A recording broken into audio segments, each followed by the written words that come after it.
What's up, guys? Mr. Taylor here with another episode of TaylorBOTICS. We will be continuing talking about the gyro sensor. Got a little code that I came up with that incorporates not only the gyro sensor but the color sensor in there as well. And a question for you guys, since there wasn't any questions posed or memes. So I created my own meme today. And take a look at this. This is when Mr. Taylor gets no memes or questions. So there's that. Shout outs for today. The shout out I have, again, it is National Robotics Week. So I have a challenge for you guys that I'm going to give you, but I wanted to let you guys know that on that website that I gave you guys yesterday, you can actually download a digital Lego designer. So it's a Lego digital designer. Here's a picture of what it looks like, but you can go in and digitally build Legos. I think it's really, really cool. I played around with it, built some things today. So be sure to take a look at that. We'll move right along to questions. The question I have for you guys, and this will be an optional assignment. Nobody's got to do it, but can you build a passive walker? Well, Mr. Taylor, what's a passive walker? No, it's not like a walker on the Walking Dead. It's a robot walker that is powered by gravity.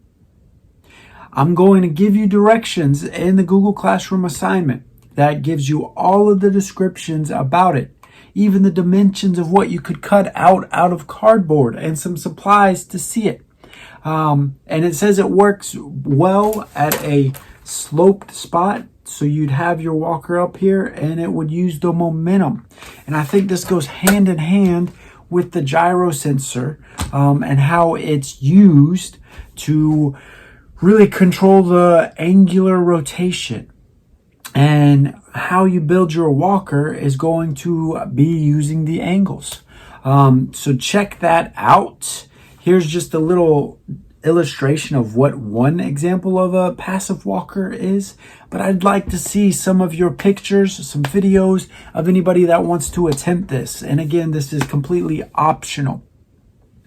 So that's my challenge for you guys. Let's see what you can come up with. Today's daily feature.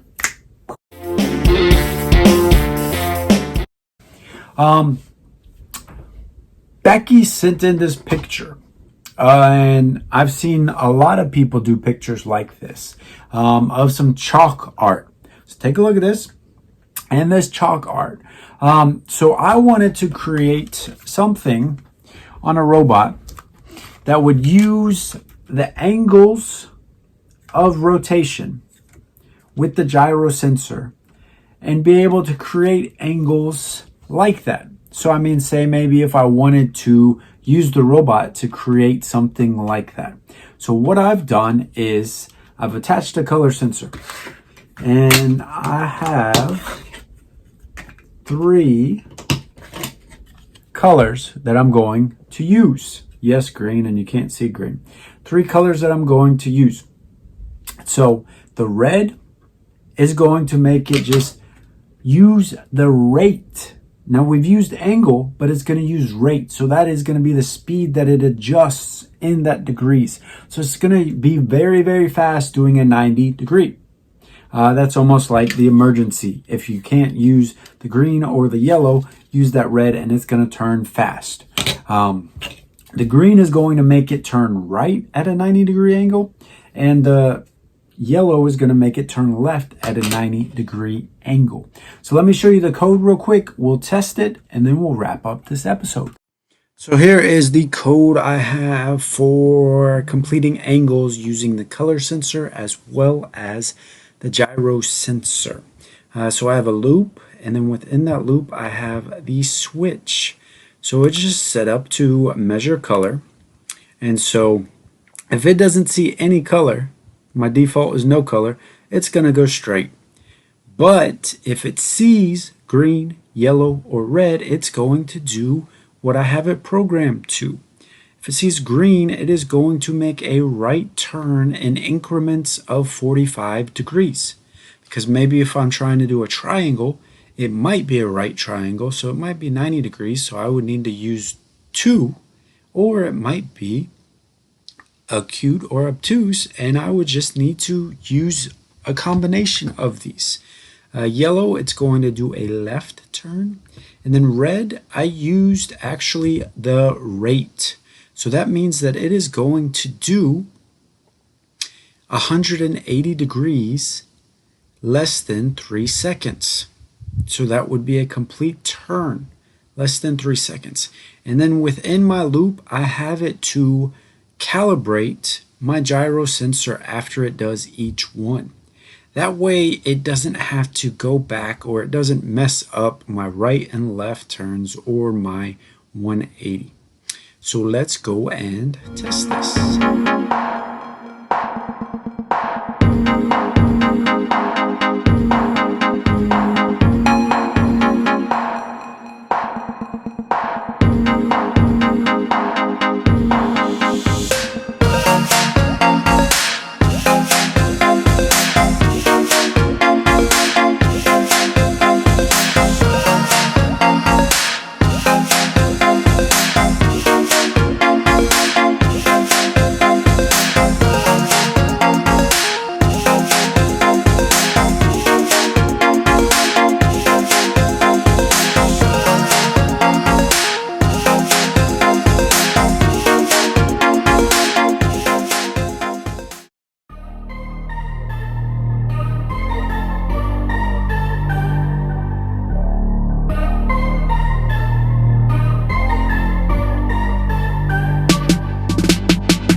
Well, I guess the duck just got kidnapped by the drone. That is working. Maybe it's got a mind of its own. It's taking over. Kidnapped the duck, took it over to the skid loader. Uh-oh. Hope it doesn't go bury it. Just guess we gotta wait out to see what happens tomorrow. So, but you guys were able to see in the video how I was able to use the red, the green, and the yellow to control this robot and go around that obstacle course. So just like when I was talking about Becky's artwork with those angles, you can set up something that would use the gyroscope to always do a certain angle, not necessarily that you would have to code it to go forward, turn right, go forward, this and that. No, I had it constantly on, yellow for left, green for right, and it was able to get through that obstacle course. It'd be able to do some artwork. Maybe I'll do that this over spring break. Try to make some artwork with robots. Maybe that's something Mr. Morel and I could work on. We will see. But remember, guys, National Robotics Week. Go to that website. Check that digital designer out, that Lego digital designer. It is awesome. No questions today. I will leave the directions for that passive walker, and see if any of you guys, which I know you guys are future engineers, can figure that out. Send me pictures, send me videos, whatever. If you guys need anything, I'm here. Just let me know. I will see y'all tomorrow. Bye.